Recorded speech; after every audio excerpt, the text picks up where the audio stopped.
Hello everyone, welcome to the Rankers platform. आज हम genetics के एक बहुत इंपॉर्टेंट टॉपिक के बारे में बात करने जा रहे हैं, जो कि है पेडिग्री एनालिसिस। पेडिग्री एनालिसिस बहुत ही इंपॉर्टेंट टॉपिक है जेनेटिक्स का। आप किसी भी एग्जाम की बात करें तो वहां पे आपको पेडिग्री से रिलेटेड क्वेश्चन देखने को मिल जाता है। तो पेडिग्री एनालिसिस में हम डिस्कस करेंगे कि पेडिग्री एनालिसिस है क्या, इसके कितने टाइप है और उनके एग्जाम्पल्स क्या क्या है। तो सबसे पहले हम देखते हैं जो ये पेडिग्री वर्ड है, पेडिग्री वर्ड का मतलब क्या है। ये फैमिली ट्री को बताता है। कोई फैमिली ट्री है, उसकी जो जेनेटिक हिस्ट्री है उसके बारे में हम फाइंड आउट कर सकते हैं पेडिग्री एनालिसिस से। तो ये क्या है, पेडिग्री क्या है, फैमिली ट्री है। Family tree that tells about genetic history, किसी भी इंडिविजुअल की जेनेटिक हिस्ट्री बताता है। Genetic history of individuals family. Individuals, कोई पर्सन है, उसकी फैमिली की जेनेटिक हिस्ट्री क्या है उसके बारे में बताता है पेडिग्री एनालिसिस। अब फैमिली की जेनेटिक हिस्ट्री के बारे में बता रहा है, तो ये कहाँ हेल्प करेगा हमें। तो ये हमें हेल्प करता है pedigree analysis to find out inheritance pattern. तो किस में हेल्प करता है ये, help in finding of inheritance pattern, कि कोई जीन है उसका इनहेरिटेंस कैसे होता है किसी भी फैमिली में, पैटर्न। तो इनहेरिटेंस पैटर्न को इससे हम फाइंड आउट कर सकते हैं। ये तो हो गई इसकी डेफिनेशन के बारे में बात। अब हम आगे जाके डिस्कस करेंगे इसके कितने टाइप्स हैं और एग्जांपल्स क्या क्या है। एग्जांपल्स पे जाने से पहले हम डिस्कस कर ले रहे हैं कुछ सिंबल्स जो पेडिग्री के अंदर यूज होते हैं। तो वो सिंबल्स क्या क्या है। कोई भी फैमिली है, क्रॉसओवर हो रहा है, फैमिली के अंदर क्या है, मेल होते हैं, फीमेल्स होती है। तो मेल के लिए क्या सिंबल है, फीमेल के लिए क्या सिंबल है। पेडिग्री की बात करते हैं तो डिजीज्ड मेल के लिए क्या सिंबल है, फीमेल्स के लिए क्या सिंबल है, उनके बारे में हम बात करते हैं। तो ये क्या हो गए, कुछ सिंबल्स के बारे में हम बात करते हैं। सिंबल्स देखते हैं कौन कौन से सिंबल्स है। सबसे पहले तो फैमिली के अंदर क्या देख रहे हैं हम, एक स्क्वायर है। कोई फैमिली ट्री दिया है, उसके अंदर एक स्क्वायर बना रखा है। तो ये स्क्वायर रिप्रेजेंट करता है मेल को। ये किसको रिप्रेजेंट करेगा, उस फैमिली में मेल्स को रिप्रेजेंट करेगा। अगर सर्कल बना रखा है तो सर्कल रिप्रेजेंट करता है फीमेल को। तो ये तो बात हो गई नॉर्मल मेल और नॉर्मल फीमेल की। अब इसी तरह स्क्वायर बना रखा है और इसको बीच में से डार्क कर रखा है, तो ये होगा diseased female, sorry diseased male, diseased male. और सर्कल को अंदर से फिल कर रखा है तो ये क्या होगी, डिजीज्ड फीमेल।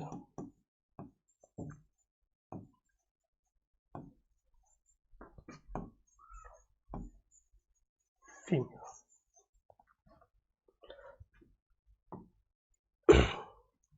ये हो गए मेल और फीमेल के बारे में, डिजीज्ड है। अगर स्क्वायर के अंदर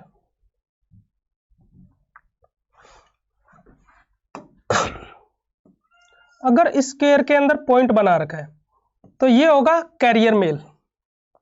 कैरियर क्या है इसके बारे में हम आगे डिस्कस करेंगे, कैरियर मेल। और सर्कल के अंदर पॉइंट है तो वो होगा कैरियर फीमेल, कैरियर फीमेल। इसी तरह अगर इसको क्रॉस कर रखा है, स्क्वायर को क्रॉस कर रखा है तो ये होगा डिसीज्ड मेल। डिसीज्ड मतलब डाइड, कि उस फैमिली हिस्ट्री में इसकी डेथ हो चुकी है, डिसीज्ड मेल। और सर्कल को कट कर रखा है तो वो होगी डिसीज्ड फीमेल, डिसीज्ड फीमेल। ये तो बात हो गई जो सिंबल्स हम यूज करते हैं उनके बारे में। अब देखते हैं कि फैमिली के अंदर क्या होता है कि एक मेल है, एक फीमेल है, इनके बीच में क्रॉसओवर हुआ तो वो हम रिप्रेजेंट करते हैं इस लाइन से। मेल और फीमेल के बीच में अगर इस तरह लाइन है तो ये क्या करती है, रिप्रेजेंट मेटिंग को। ये रिप्रेजेंट कर रही है मेटिंग। मेल और फीमेल के बीच में लाइन है तो वो रिप्रेजेंट करती है मेटिंग को। इसी तरह एक मेल है, एक फीमेल है, इनके बीच में दो लाइन है, दो लाइन ड्रॉ कर रखी है तो वो रिप्रेजेंट करेगी mating between closely related members. Mating between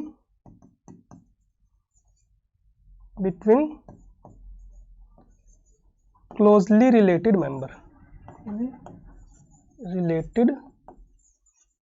member, अब तो ये बात हो गई मेटिंग की। अब जब मेटिंग हो रही है तो इनके ऑफस्प्रिंग्स भी होंगे। मेटिंग से यहां पे एक लाइन ड्रॉ करके नीचे की तरफ अगर ये मेल और फीमेल बना दिए तो ये होते हैं इनके ऑफस्प्रिंग्स, या फिर चाइल्ड कह देंगे। ओके, और चाइल्ड। तो ये तो होगी जो बेसिक सिंबल्स यूज होते हैं हमारे पेडिग्री एनालिसिस के अंदर। अब पेडिग्री एनालिसिस के अंदर आपको एक चार्ट दे देंगे, उस चार्ट को आपको रीड कैसे करना होता है उसके बारे में बात करते हैं। इन सिंबल्स को आप अच्छे से नोट डाउन कर लेना। अब जैसे कोई फैमिली ट्री है, यहां पे मेल है, मेल का क्रॉस हुआ फीमेल से, इन्होंने 3 इंडिविजुअल्स प्रोड्यूस किए, फीमेल आ गई, एक और फीमेल बना देते हैं। ओके, इस मेल की क्रॉस हुआ एक फीमेल से, यहां पे एक बर्थ हुआ, यहां पे भी एक मेल से क्रॉस हुआ, इसके 2,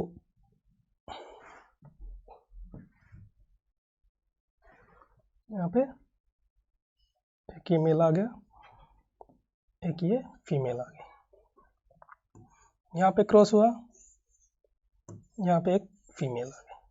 ठीक है, तो ये एक फैमिली ट्री दे दिया। इसको रीड कैसे करना है, जो यहाँ पे लेफ्ट हैंड साइड पे लिखा होगा रोमन के अंदर 1 2 3, जो ये रोमन में लिखा है ये तो रिप्रेजेंट करेगा, ये रिप्रेजेंट करेगा कि उस फैमिली, जो फैमिली ट्री बना रखा है वहां जनरेशन क्या है। ये पूरी रो रिप्रेजेंट करेगी फर्स्ट जनरेशन को, ये पूरी रो रिप्रेजेंट करेगी सेकंड जनरेशन, ये थर्ड जनरेशन। अब यहां पे लिखा होता है 1 2, सॉरी,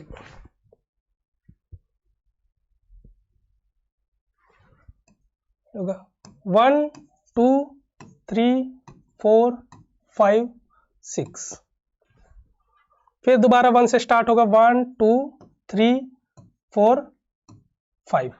तो इसी तरह रीड करना होता है कि फर्स्ट जनरेशन का इंडिविजुअल 1 2, सेकंड जनरेशन के इंडिविजुअल 1 2, इसी तरह क्रॉस बता देते हैं। या आपसे क्वेश्चन कैसे पूछ सकते हैं कि सेकंड जनरेशन का इंडिविजुअल थर्ड का जीनोटाइप क्या होगा, इसका जीनोटाइप क्या होगा, इस तरह के आपको क्वेश्चन देखने को मिलेंगे। तो आपको यहां से समझ में आ गया कि रीड कैसे करना है। कोई फैमिली ट्री दे रखा है तो लेफ्ट हैंड साइड पे यहां पे लिखी होगी जनरेशंस, और यहां पे उस पूरे एक जनरेशन के अंदर कितने इंडिविजुअल्स है, कितने मेंबर हैं, उनके बारे में लिखा होगा। अब हम बात करते हैं कि जो पेडिग्री एनालिसिस है वो कितने टाइप का होता है, उन टाइप्स के बारे में हम बात करते हैं। तो पेडिग्री एनालिसिस की बात करें अगर, पेडिग्री एनालिसिस, पेडिग्री एनालिसिस, इसको बेसिकली डिवाइड किया गया है 2 पार्ट में, एक ऑटोजोमल और एक सेक्स लिंक्ड। क्योंकि इंडिविजुअल के अंदर, ह्यूमंस के अंदर दो टाइप के आपको क्रोमोजोम्स देखने को मिलते हैं। फर्स्ट क्या होंगे आपके ऑटोजोमल क्रोमोजोम्स, और सेकंड क्या होंगे आपके सेक्स लिंक्ड क्रोमोजोम्स। तो उसी के बेसिस पे डिवाइड किया गया है इसको। किसमें डिवाइड है, एक तो ऑटोजोमल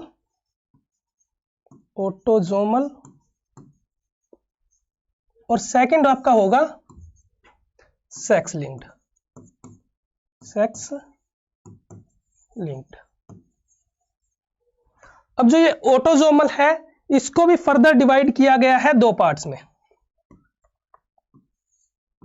दो पार्ट्स क्या होंगे इसके? Autosomal dominant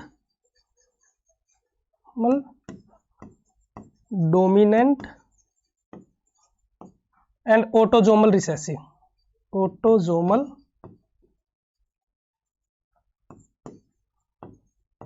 recessive. Sex link को भी दो पार्ट में डिवाइड किया गया है। अब सेक्स लिंक की बात करें, ऑटोजोम्स तो मेल और फीमेल के अंदर सेम होते हैं, पर जब हम सेक्स लिंक के अंदर बात करते हैं तो मेल के अंदर एक्स और वाई दो टाइप के क्रोमोजोम्स देखने को मिलते हैं और फीमेल्स के अंदर सिर्फ एक्स टाइप का देखने को मिलते हैं। तो पहले इसको डिवाइड किया गया है एक्स लिंक्ड में, एक्स लिंक्ड इनहेरिटेंस और Y linked inheritance. Y linked inheritance.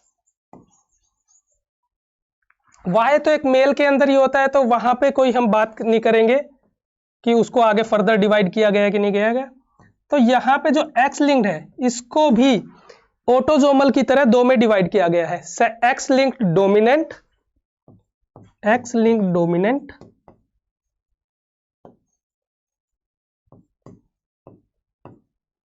Dominant and x linked recessive, x linked recessive.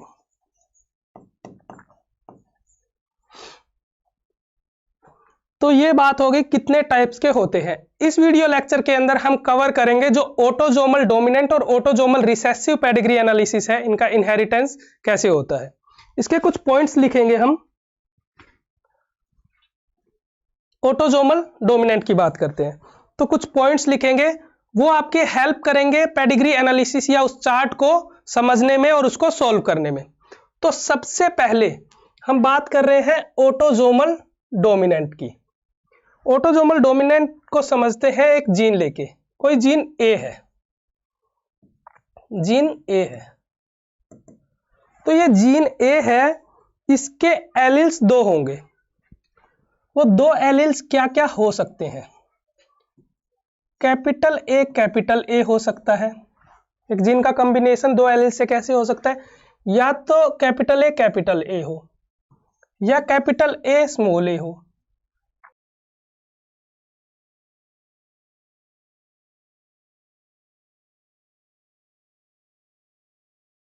या स्मॉल ए हो। ये तीन बेसिक टाइप के आपके कॉम्बिनेशंस बन सकते हैं। तो जब हम डोमिनेंट की बात करते हैं, ऑटोजोमल डोमिनेंट की, तो वहां पे आपको देखने को मिलेगा कि डिजीज कब होगी या अफेक्टेड पर्सन कब होगा, जब कम से कम एक कैपिटल ए प्रेजेंट हो। जब हम फर्स्ट केस की बात कर रहे हैं, ये केस फर्स्ट हो गया, सेकंड हो गया, थर्ड हो गया। फर्स्ट दोनों केस के अंदर हम देखेंगे कम से कम एक कैपिटल ए प्रेजेंट है। तो इन्हीं दो केस के अंदर आपको देखने को मिलेगा कि पर्सन अफेक्टेड है। अफेक्टेड पर्सन कब होंगे? जब कम से कम, अफेक्टेड पर्सन कब होगा? जब कम से कम एक कैपिटल ए प्रेजेंट होगा, तब जाके अफेक्टेड होगा। तो फर्स्ट पॉइंट क्या आएगा ऑटोजोमल डोमिनेंट का? फर्स्ट पॉइंट होगा आपका ऑटोजोमल डोमिनेंट में, फर्स्ट पॉइंट की बात करें, at least one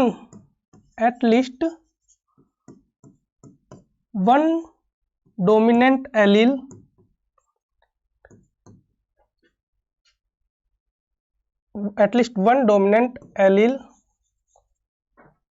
is compulsory.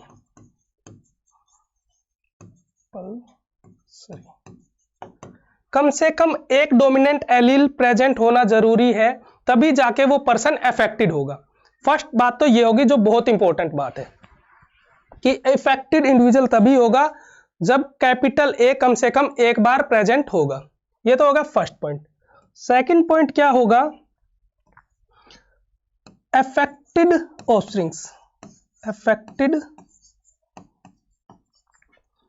Offspring have affected parents। affected parents।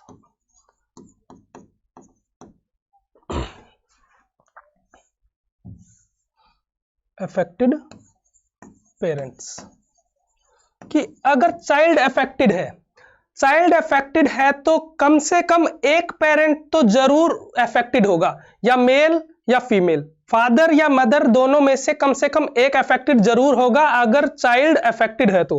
देखते हैं कैसे। एक हम चार्ट बनाते हैं।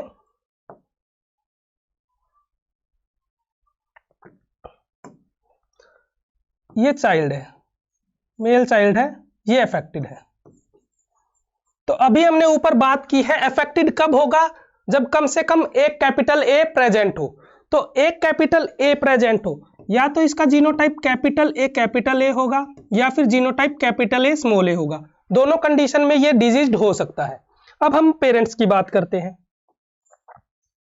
क्रॉस हुआ होगा, एक मेल होगा, एक फीमेल होगी, ठीक है। तो यहां पे कम से कम एक कैपिटल ए है, एक कैपिटल ए है। जो एक कैपिटल ए है वो कहां से आया होगा, पेरेंट से ही आया है। या तो वो यहां से आया होगा, या फिर होगा यहां से, किसी भी एक जगह से कैपिटल ए कम से कम आया होगा। और दूसरा कुछ भी हो सकता है, कैपिटल ए स्मॉल ए हो सकता है, यहाँ पे कैपिटल ए हो, या इसके साथ कैपिटल ए स्मॉल ए। या कंडीशन क्या हो सकती है, ये हो सकता है यहाँ पे स्मॉल ए हो, यहाँ से स्मॉल ए आ गया और एक कैपिटल ए आ गया। तो यहाँ पे सिर्फ बात क्या समझनी है, जो कैपिटल ए एक आया है नीचे ऑफस्प्रिंग के पास, वो पेरेंट से आया है। वो किसी भी पेरेंट से आया हो, चाहे मेल से आया हो या फीमेल से आया हो, जहां से आया होगा वो पर्सन होगा अफेक्टेड। ये दोनों भी अफेक्टेड हो सकते हैं, पर कम से कम एक इंडिविजुअल तो अफेक्टेड होगा ही होगा। तो ये था आपका सेकंड पॉइंट कि affected offsprings have affected parents. अब हम बात करते हैं थर्ड पॉइंट क्या होगा। थर्ड पॉइंट की बात करते हैं हम। थर्ड पॉइंट क्या है, affected parents. Affected parents may have unaffected offspring, unaffected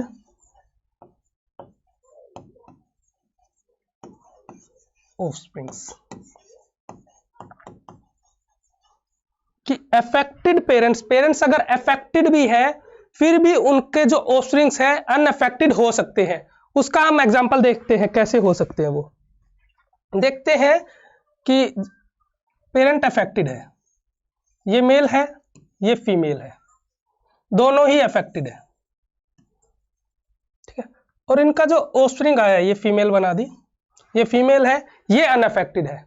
unaffected है तो इसका जीनोटाइप जरूर स्मॉल ए रहा होगा, क्योंकि अगर कैपिटल ए के साथ एक कैपिटल ए एक स्मॉल ए होता तब भी इसके अंदर शो होता ये अफेक्टेड इंडिविजुअल होता।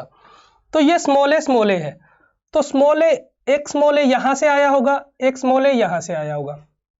अब ये अफेक्टेड है दोनों के दोनों पेरेंट्स, तो इसका जीनोटाइप कम से कम एक कैपिटल ए होना चाहिए था इसके पास भी एक कैपिटल ए होना चाहिए था, तब जाके ये अफेक्टेड होंगे। तो इससे प्रूव होता है कि अफेक्टेड पेरेंट्स में हैव अनअफेक्टेड इंडिविजुअल्स, क्योंकि ये एक कैपिटल ए की वजह से अफेक्टेड है, ये भी एक कैपिटल ए की वजह से अफेक्टेड है, और दोनों के अंदर यहाँ पे जब ट्रांसफर हुआ तो स्मॉल ए ट्रांसफर हुआ ऑफस्प्रिंग के अंदर, उसकी वजह से ये ऑफस्प्रिंग हो गया अनअफेक्टेड। ये आपकी जो थर्ड पॉइंट है वो क्लियर हो गया है। फोर्थ पॉइंट क्या होगा, मे not skip generation. May not skip generation, आपने पढ़ा होगा कि डोमिनेंट के अंदर सीधा बोल देते हैं कि जनरेशन स्किप नहीं होती, पर जनरेशन स्किप कब नहीं होती उसकी भी एक कंडीशन है। May not skip generation when, किस कंडीशन में जनरेशन स्किप नहीं होगी, when parents are in homozygous condition. Homozygous condition. और जब अफेक्टेड की बात कर रहे हैं तो यहां पे डोमिनेंट एलील के लिए होगा, डोमिनेंट एलील। और डोमिनेंट एलील के लिए ये होमोजाइगस होने चाहिए पेरेंट्स, तभी जाके जनरेशन स्किप नहीं होगी। हमने इस एग्जांपल में देखा है कि जनरेशन स्किप हो गई है। जनरेशन स्किप का मतलब क्या है, उस जनरेशन के अंदर अफेक्टेड इंडिविजुअल नहीं है। अब देखना यहाँ पे क्या था कि ये मेल और फीमेल के अंदर मेटिंग हुई, ये जनरेशन 1 मान लेते हैं, ये जनरेशन 2 हो गई। यहाँ पे क्या हुआ है कि क्रॉसिंग के बाद जनरेशन स्किप हो गई है, यहाँ पे कोई भी डिजीज पर्सन देखने को नहीं मिला है। ये बात होगी कि हेटेरोजाइगस कंडीशन में है। लास्ट पॉइंट हमने क्या किया, जनरेशन स्किप कब नहीं करेगा, जब कम से कम एक इंडिविजुअल होमोजाइगस कंडीशन में होना चाहिए। कैपिटल ए ये मेल हो गया, ये फीमेल है। ये कैपिटल ए स्मॉल ए है या कैपिटल ए है, वो जरूर मैटर नहीं करता है।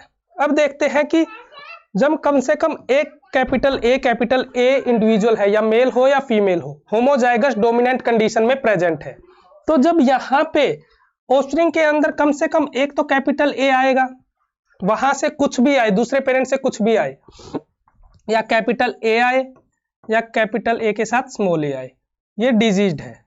तो यहाँ पे क्या हुआ है, एक पर्सन से तो कैपिटल ए आया है। जब एक पर्सन आपका होमोजाइगस डोमिनेंट कंडीशन में होगा तो नीचे एक कैपिटल ए कम से कम आएगा। जब एक कैपिटल ए आएगा तो वो इंडिविजुअल अफेक्टेड होगा, क्योंकि डोमिनेंट की बात की है। एक भी अगर डोमिनेंट आ जाता है तो वहां पे आपको डिजीज कंडीशन देखने को मिलेगी। तो ये बात होगी आपकी फोर्थ पॉइंट की। ये हो गया आपका फोर्थ पॉइंट ऑटोसोमल डोमिनेंट का। फिफ्थ पॉइंट क्या है, नो कैरियर। यहां पे आपको कोई भी कैरियर देखने को नहीं मिलेगा। कैरियर क्या है, कैरियर वो इंडिविजुअल होता है जो खुद तो अनअफेक्टेड रहता है, पर उसके पास कैपेसिटी है कि वो आने वाली जनरेशन के अंदर, ऑफस्प्रिंग्स के अंदर डिजीज कोज करवा सके, उसको हम बोलते हैं कैरियर। तो यहाँ पे जब हम डोमिनेंट की बात करते हैं तो वहां पे कोई आपको कैरियर देखने को नहीं मिलेगा। कैरियर जनरली हेटेरोजाइगस फॉर्म में होते हैं, वो हम बात करेंगे जब हम रिसेसिव के बारे में बात करेंगे। तो ये कुछ मेजर पॉइंट्स हो गए हैं आपके ऑटोसोमल डोमिनेंट के बारे में। अब हम इनके कुछ एग्जांपल्स के बारे में बात करते हैं। एग्जांपल्स क्या क्या होंगे इसके, ये कुछ एग्जांपल्स यहाँ पे मेंशन कर रखे हैं, ये आपको नोट डाउन कर लेने हैं। इनसे भी डायरेक्ट 2 मार्कर क्वेश्चन आपको देखने को मिल सकता है, चाहे नेट की बात करें या डीबीटी की बात करें, वहां पे आपको डायरेक्ट एग्जांपल से भी क्वेश्चंस देखने को मिल सकता है। क्या हो गया, हंटिंगटन डिजीज हो गया, achondroplasia, neurofibromatosis, polydactyly tylosis, hypercholesterolemia, Marfan syndrome and PTC testing. ये कुछ एग्जांपल्स लिख रखे हैं ऑटोसोमल डोमिनेंट के। अब हम बात करते हैं ऑटोसोमल रिसेसिव के बारे में। ऑटोसोमल रिसेसिव जो है वहां पे क्या कंडीशन देखने को मिलेगी। हमने ऑटोसोमल डोमिनेंट की जब बात की तो वहां कम से कम एक कैपिटल ए प्रेजेंट है तो भी आपका डिजीज कोज होगी। पर जब हम रिसेसिव की बात करते हैं तो वहां पे दोनों के दोनों स्मॉल ए कंडीशन में होना जरूरी है, तभी जाके आपकी डिजीज कोज्ड होगी। तो इसका फर्स्ट पॉइंट ही क्या हो गया ऑटोसोमल रिसेसिव का, ये पॉइंट्स आपके बहुत काम आएंगे डायरेक्ट क्वेश्चन सोल्व करने में। फर्स्ट पॉइंट क्या है, both allele must be in recessive form. दोनों के दोनों एलिस रिसेसिव फॉर्म में प्रेजेंट होंगे तभी वहां पे आपको डिजीज देखने को मिलेगी। फर्स्ट पॉइंट तो हो गया ये। अब सेकंड पॉइंट क्या बात करते हैं हम, सेकंड पॉइंट की बात करें, सेकंड पॉइंट क्या होगा, affected offsprings. Affected offsprings may have unaffected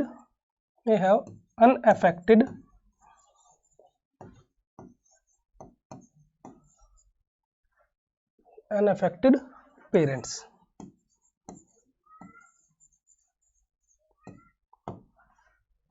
offspring affected हो सकता है अगर उनके पेरेंट्स अनअफेक्टेड है तो भी। वो कैसे हो सकता है, हम एक एग्जांपल लेके समझते हैं। क्या बोला है, ऑफस्प्रिंग अफेक्टेड है। ऑफस्प्रिंग मेल हो या फीमेल हो, ये मेल दिखा दिया हमने, ये अफेक्टेड है। अफेक्टेड है तो इसका जीनोटाइप स्मॉल ए कंडीशन होगी, जो हमने फर्स्ट पॉइंट में बात किया है कि कब अफेक्टेड होगा इंडिविजुअल, जब दोनों की दोनों एलील्स रिसेसिव फॉर्म में प्रेजेंट है। तो जो ये इंडिविजुअल है ये आया होगा एक मेल और फीमेल के क्रॉस से, ये मेल और ये फीमेल आ गए। अब बात किया है कि ये अफेक्टेड हो सकता है अगर पेरेंट्स अनअफेक्टेड है तो भी।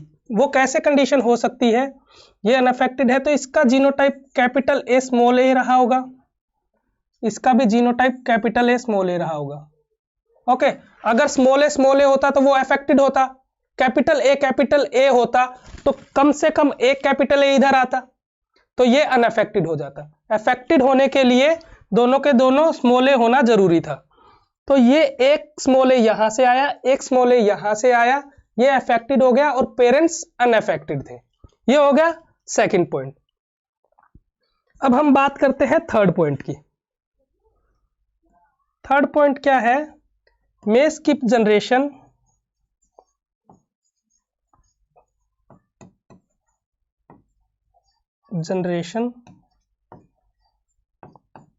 स्किप कर सकते हैं when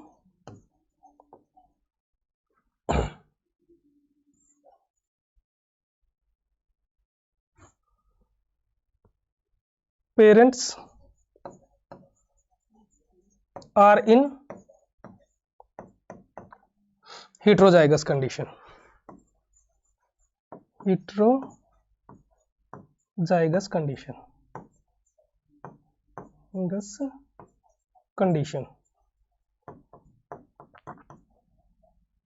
कि जनरेशन स्किप हो सकती है जब पेरेंट्स हेटेरोजाइगस कंडीशन में होंगे। हमने इसी एग्जांपल में देखा है कि ये पेरेंट्स दोनों के दोनों हेटेरोजाइगस कंडीशन में है।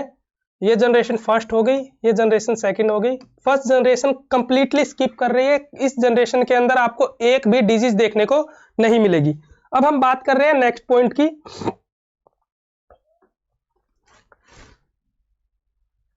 नेक्स्ट पॉइंट क्या है आपका, फोर्थ पॉइंट है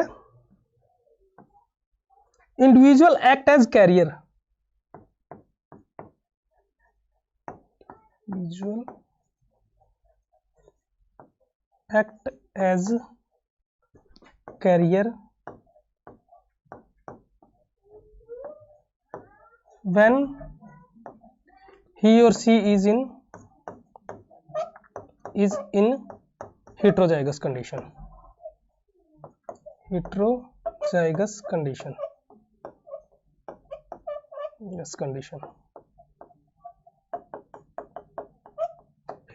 अगर कंडीशन है तो वहां पे जो इंडिविजुअल है वो कैरियर की तरह काम कर सकता है। अब हम समझते हैं कैरियर क्या है। कैरियर उस इंडिविजुअल को हम बोलते हैं जो खुद तो अनअफेक्टेड है पर उसके पास कैपेसिटी है कि वो आने वाली जनरेशन में डिजीज कोज करवा सके। तो हम देखते हैं ये कैपिटल ए स्मॉल ए है, ये खुद तो अनअफेक्टेड है पर इसके पास कैपेसिटी है कि नीचे वाली जनरेशन के अंदर डिजीज कोज करवा सके। कैसे डिजीज कोज करवा सकता है, ये स्मॉल ए यहां पे भेज दे, ये स्मॉल ए यहां पे आ गया। अब ये जो इंडिविजुअल है ये भी कैरियर की तरह काम कर रहा है क्योंकि इसके पास भी एक स्मॉल ए है, एक कैपिटल है। ये खुद तो अनअफेक्टेड है पर ये अगर यहां से स्मॉल ए यहां पे ट्रांसफर कर देता है तो ये डिजीज हो जाता है। तो यहाँ पे पेरेंट 1 और 2 दोनों के दोनों कैरियर की तरह काम कर रहे हैं और ये इंडिविजुअल अफेक्टेड हो गया। एक केस और देख लेते हैं, ये मेल है, ये फीमेल है, यहाँ पे जो इंडिविजुअल है वो अफेक्टेड है, ठीक है। यहाँ पे ये पेरेंट भी अफेक्टेड है। ये अफेक्टेड किससे हो सकता है, स्मॉल ए कंडीशन होगी तभी अफेक्टेड होगा, ये भी स्मॉल ए होगा तभी अफेक्टेड होगा। ओके, तो ये अनअफेक्टेड है और यहाँ पे अफेक्टेड आ गया तो कम से ये एक ए है, दोनों में से एक ए दूसरे इंडिविजुअल से आया है, दूसरे से इंडिविजुअल से आया है, ये स्मॉल ए लिख दिया। अब ये अनअफेक्टेड है, अगर दूसरा स्मॉल ए होता तो ये अफेक्टेड होता। यहाँ पे दूसरा कैपिटल ए है, इसी कंडीशन में ये अनअफेक्टेड रहा और इसके पास पोटेंशियल था कि नीचे वाली जनरेशन के अंदर डिजीज कोज करवा सके। तो ये था हमारा लास्ट पॉइंट ऑटोजोमल रिसेसिव का, कि ऑटोजोमल रिसेसिव कब कब होगा, कि दोनों की दोनों एलील्स रिसेसिव कंडीशन में प्रेजेंट होनी चाहिए, मतलब स्मॉल ए कंडीशन है। अफेक्टेड ऑफस्प्रिंग्स में हैव अनअफेक्टेड पेरेंट। कब अनअफेक्टेड पेरेंट्स होंगे, जब वो हेटेरोजाइगस कंडीशन में हो और दोनों के दोनों एक स्मॉल ए नीचे ट्रांसफर करे। थर्ड पॉइंट क्या है, can skip generation when parents are in heterozygous condition. वो सेम एग्जांपल है, जब capital A small A condition में है तो वहां पे जनरेशन स्किप हो सकती है। और फोर्थ पॉइंट क्या है, कैरियर का, ये इंपॉर्टेंट है। कैरियर मेल और फीमेल दोनों होते हैं जब हम ऑटोजोमल की बात करते हैं, पर जब हम सेक्स लिंक की बात करेंगे, स्पेशली एक्स लिंक की, वहां पे सिर्फ फीमेल आपको कैरियर देखने को मिलेगी। यहाँ पे मेल और फीमेल दोनों एक्ट कर सकते हैं कैरियर की तरह, पर वहां पे सिर्फ फीमेल एक्ट करेगी कैरियर की तरह, क्योंकि फीमेल के पास 2 एक्स क्रोमोसोम्स होते हैं। वहां पे मेल के पास सिर्फ 1 एक्स होता है, या तो वो डिजीज्ड होगा या नहीं होगा, उसमें कैरियर की कोई बात नहीं आएगी। वो हम नेक्स्ट लेक्चर के अंदर अच्छे से डिस्कस करेंगे।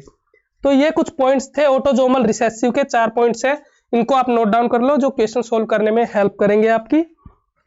अब हम देख लेते हैं कुछ examples. Cystic fibrosis, sickle cell anaemia, ये बहुत इंपॉर्टेंट एग्जांपल्स है आपके ऑटोजोमल रिसेसिव के। फिर उसके बाद alkaptonuria, Tay Sachs disease, phenylketonuria, albinism and tyrosinosis examples है आपके ऑटोजोमल रिसेसिव के। अब ऑटोजोमल रिसेसिव या ऑटोजोमल डोमिनेंट से रिलेटेड आपको कोई भी क्वेरी है तो आप कमेंट बॉक्स में डाल सकते हो। अगर आपको ये वीडियो अच्छी लगी हो और नेक्स्ट वीडियो आप देखना चाहते हो तो चैनल को सब्सक्राइब कर सकते हो, इस वीडियो को लाइक कर सकते हो और बेल आइकन को प्रेस कर सकते हो। Thank you.